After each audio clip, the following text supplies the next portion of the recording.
Excellent. Please move up. You had to add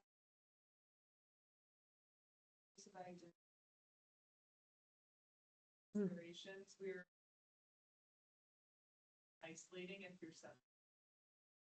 That's why the importance of having conversations of, would this truly be a benefit to the community of having identifiers, or does this not benefit? What is it adding to the decisions of separate group? Excellent. One thing we discussed with the identifiers is who is identifying them as Indigenous? Yes. Are they from different communities? Yeah. How are we gonna work with this? Do they have their card, or how we're making this so that you know which parts you need to involve, right? Because like they said, Indigenous in Eastern Ontario is very tough, right? So then you need to think about that so that you can come up to the groups that you want to involve in the research and invite them in. Number of different, just one community, like how you together gonna and group, I mean, like a group, I'm gonna put the different on. It is a really, it's a really challenging issue that we're still like discussing in the research world in terms of identifying race, ethnicity, because it's potentially stigmatizing, right? And so how that identification is made, self-identification or otherwise, and then how it's being used, right?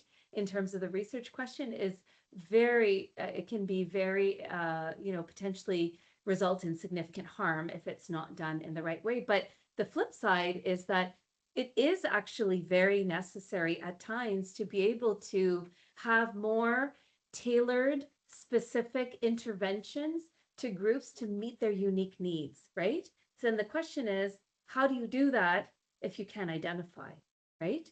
So there's two sides to it, and I think that we're still in the process of, even at CHEO, in terms of what data are we collecting, what's going to be in the data warehouse, right? What can people have access to? There's still a lot of conversations about what is ethical, what is not ethical, how do we do this in a way that's safe?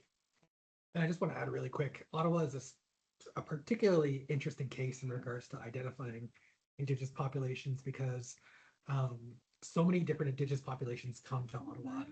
Say we're even just in Toronto, we will just get mostly Mohawk and Ojibwe. But here in Ottawa, it's like the United Nations of Indigenous peoples. I've worked with Dene, Mi'kmaq, you name it. So there's a real risk of pan-indigenization when we think about identifiers and what have you. So. And that's I think even, I can say in the 15, 20 years that I've been doing this work, where, at the Canadian Pediatric Society, when we were trying to publish, statements, it was, Aboriginal or Indigenous communities. And then even in that time, it was coming out loud and clear that we need to use a distinctions-based approach. And that language has become very standard now, is that we can't pan-indigenize the recommendations or the statements or the reflections of the observations that we make. And we do need to be more tailored to the needs of the specific community. So I think that was a nice little discussion there. Is there more that your team wanted to add? I think it's kind of saturated.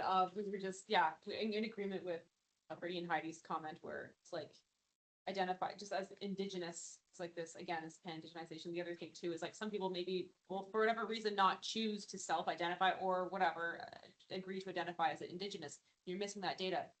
Maybe out. Yeah, so their chart doesn't show an Indigenous identifier. Absolutely. Perhaps for fear of discrimination. So yeah, absolutely.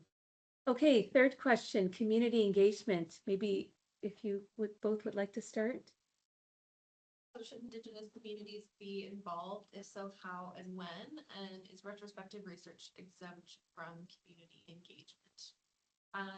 So for that one, I think we talked about, and I guess we kind of jumped ahead to that part a little already, but yes, obviously they should be involved. I say obviously, I guess maybe it's not obvious because sounds like in this context there is obvious. So I folded it. I folded it for that. And I mean, this is so biased. We're doing this like case in this academic half day, but if you think about it, like I can tell you that there are many projects that started off as just a chart review with Yeah. very good intentions Mhm. and no thought, like, and very well-intentioned Mhm. staff and researchers, but just not even the thought that there should be engagement at that Mhm. point because it's just a retrospective study. Yeah. So, but yeah, Then I'll let you continue. that's why I'm like, I guess in this context, it's obvious, may not always be. Yes. But we had kind of had a conversation about how, just because you're doing a chart review doesn't mean that you can just take that data and access it. Like that's kind of the whole principle, at least my understanding of this OCAP program. It's like anytime you're involving or using the data from those Indigenous populations and communities, they should at least be able to like be aware, be able to inform, what's going to happen as a result of that. We've kind of already talked about what are the potential harms and implications if that's not necessarily the case. Anything else to add from the groups? Yeah, I know, basically, think about it, then you need to go to the committee and say hello, and then everything can start from there. You Yeah. cannot start anything without, that's my understanding. Absolutely. And, I think just because data is accessible doesn't mean that it's ethically usable. Okay. And, and I think our REB and, you can comment on this, Blaine, but I've seen a real change in where REB applications would, that involves Indigenous communities would definitely get approved without any Indigenous partners, leaders involved in the proposal. And over the years, I've seen a lot more refusals happening. And I think that awareness has grown within the RI and the process. So there are more safeguards within the system. Oh, do you guys finish at 4:15? Okay. Okay, no worries, no worries. Sorry. But one thing I would like to say that the presentation, at least in my opinion, was very useful. Yeah. Maybe they can do this for like the research people, we need to do so many training modules, but Blaine, it was very useful. Oh, thank you. I don't know if you could go on I'm- online and then. Yeah, I'm doing grand rounds next week. Oh, for good. the RIs. Yeah, so this is actually the trial grand rounds for you. Amazing. Yeah. This is great. So maybe we'll skip along because I think, we've kind of answered question 4, I think. And then maybe your role as a resident. Do you want to maybe comment on that? Because it's always tough, I think, in your position. But as a resident, what would you say or do in this situation? How can you raise concerns respectfully with your staff?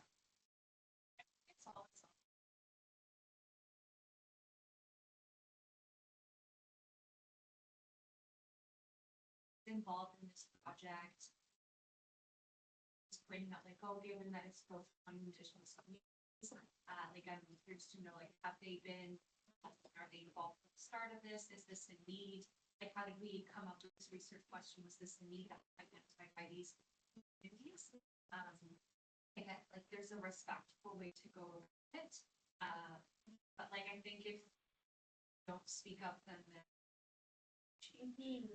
That's right. Maybe what I would do, I come to my staff and say, do you really want to do this research? So maybe we need to think about, because we need to involve, I got an academic day or I got a lecture and Yeah. it was flagged to me. So I believe it's a good research, but if you don't get the community involved or you don't do this process, the research is not gonna happen. And you say in a nice way, but you be frank. And then you say, hey, let's do OCAP together. I said, I need to go OCAP. Yeah, because you're OCAP, also make your stuff. Thank you. Any other comments or thoughts? I mean, I think in general, anytime you're trying to have a conversation with someone where there's kind of that power differential, I find it helpful to approach it more as like I'm just curious why you Very good. are like saying this, because that can often lead to like a good discussion in terms of maybe they have no idea that like this is about OCAP or about the principle that other people should have access to their data. And so if you can approach it from that perspective and just say, I'm just curious why you're thinking that we don't need to involve, in this case, Indigenous communities, like in this study. Because then it can kind of at least open up that discussion without you having to be like, hey, actually, I think you're wrong. We should involve them. Absolutely.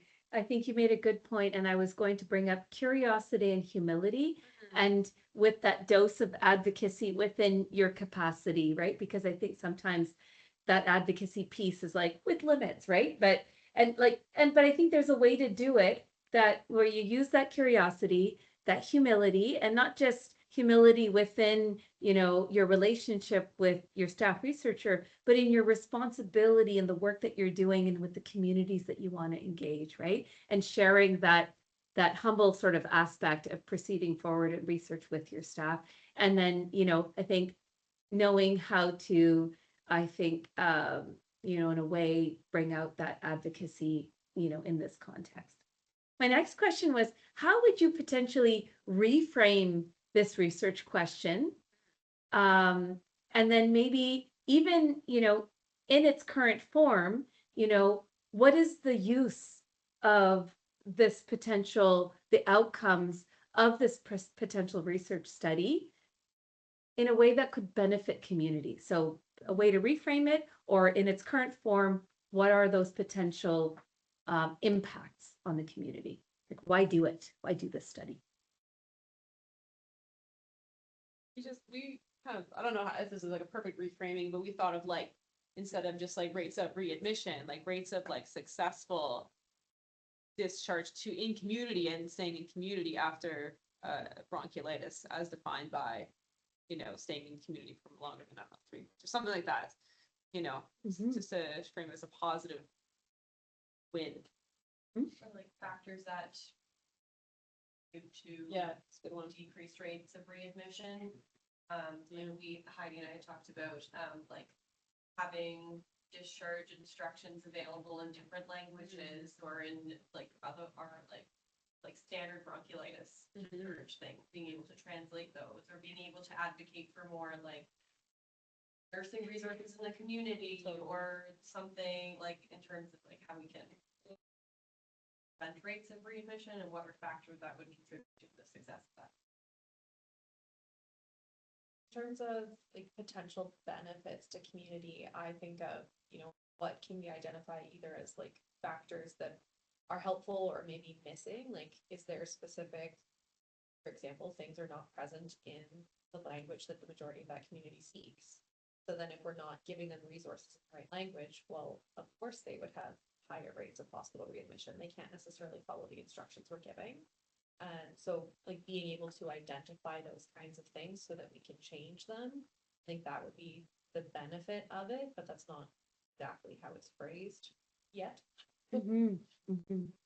Absolutely. And, sometimes we're so hospital based and, we're so, involved in the clinical frontline work that we do here. But, if you think broadly, I think of, some of the papers I've worked on, like with the Canadian Pediatric Society, was a paper that we wrote, tobacco use and misuse, and understanding, the nuances in terms of smoking cessation strategies when it applies to Indigenous communities where tobacco is considered sacred, right? And just the considerations when we're developing these types of initiatives. And, it has been used broadly with the Heart and Stroke Foundation, with the government of Nunavut in terms of developing smoking cessation policies and strategies. So if you think about, with bronchiolitis, this project, for example, you think about poverty, you think of rates of crowding, you think of food insecurity, right? And so it potentially can influence policy on many different levels, right? And so I think sometimes communities, when they're trying to advocate for funding for a certain program, for example, and then they're able to say that, oh, the Canadian Pediatric Society released this statement, or, CHIO research team, along with maybe it's a multi-center study, like all pediatric hospitals across Canada. This study showed X. It can be really used as a very powerful advocacy tool as well. So I think about that because your impact can have a lot of, your work can have a lot of impact. And so when you start thinking broadly across spheres, I think it can really help you frame the work that you do.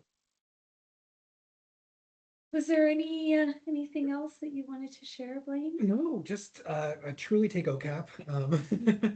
It's really, really great. It works well as both a foundation of Indigenous data sovereignty, but also a great cultural safety tool as well. So it can really round out your cultural awareness and what have you. Also, it supports an Indigenous organization, FNIGC.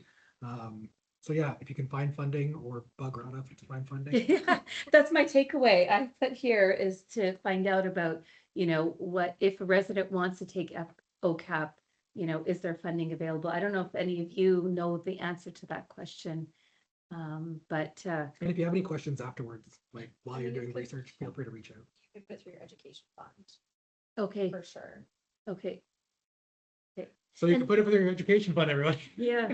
And then, okay, that's great. And then I don't know if there are any other bursaries that you know about through the CHEO Research Institute. I know that there are grants through the Canadian Pediatric Society. There's different grants that you can apply for that probably would cover different types of education as well. So with that, I did want to tell you that you need a lot more time than you anticipate to do research with Indigenous communities. And that's probably the first sort of blunder that a lot of people run into, is that they sort of design these timelines, and they don't design enough. They don't put in enough time for all the relationship building and the consultation that's required. So I would say, if this is something that you're thinking about, start early, give yourself a lot of time, more than you really even anticipate. And I think when I started doing this work, I was always afraid of making mistakes. And I've made a lot of mistakes in this journey. I've said the wrong thing.